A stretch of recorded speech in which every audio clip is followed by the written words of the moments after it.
आप लोग के लिए एक सोहर का उठान भेज रही हूँ। आप लोग को कैसा लगता है आप लोग कमेंट करके बताओ। हमारे चैनल को आप लोग ने ज़्यादा से ज़्यादा आगे बढ़ाओ और ज़्यादा से ज़्यादा लाइक सब्सक्राइब करो दर्शकों। कमरिया धके दाबा ए ललना के पापा, कमरिया धके दाबा ए ललना के पापा, ए ललना के पापा हो ये होरिला के पापा, ए होरिला के पापा हो ये होरिला के पापा, कमरिया धके दाबा ए होरिला के पापा, कमरिया धके दाबा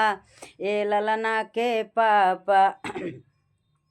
ननद के बोलाए ननद नहीं आवे, ननद के बोलाए ननद नहीं आवे, ननद नहीं आवे हो ननद नहीं आवे, ननद नहीं आवे हो ननद नहीं आवे, ननद से नाता तोड़ द ये होरिला के पापा, ननद से नाता तोड़ी द ये होरिला के पापा, कमरिया धई के दाबा ये होरिला के पापा, कमरिया धई के दाबा ये होरिला के पापा, ए होरिला के पापा हो ये ललना के पापा, ए होरिला के पापा है ललना के पापा, कमरिया धई के दाबा ये ललना के पापा, कमरिया धई के दाबा ये होरिला के पापा।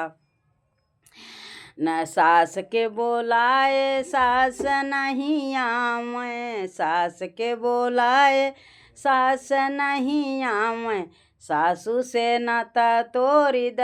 ये होरिला के पापा, सासू से नाता तोड़ी द ये होरिला के पापा, कमरिया धके दाबा ये होरिला के पापा, कमरिया धके दाबा ये होरिला के पापा, ए होरिला के पापा हो ये ललना के पापा, ए होरिला के पापा हो ये ललना के पापा, कमरिया धई के दाबा ये होरिला के पापा, कमरिया धई के दाबा ये ललना के पापा। जेठनी के बोलाए जेठानी नहीं आईन, जेठनी के बोलाए जेठानी नहीं आई, जेठानी से नाता तोड़ी द ये होरिला के पापा, जेठानी से नाता तोड़ी द ये होरिला के पापा, ए होरिला के पापा हो ये होरिला के पापा, ए होरिला के पापा हो ये होरिला के पापा, जेठानी से नाता तोड़ी द ये होरिला के पापा, जेठानी से नाता तोड़ी द ये होरिला के पापा,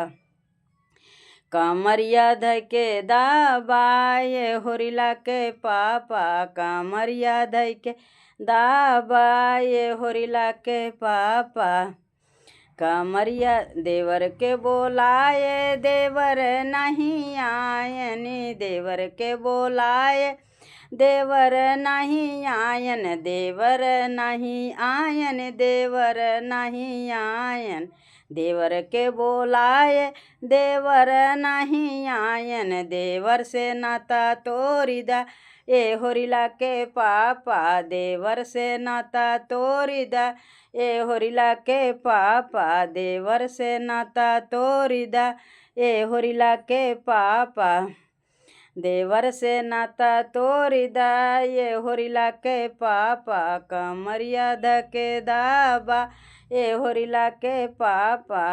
ए होरिला के पापा हो ये होरिला के पापा, ए होरिला के पापा हो ये होरिला के पापा, कमरिया धई के दाबा ये होरिला के पापा, कमरिया धई के दाबा ये होरिला के पापा।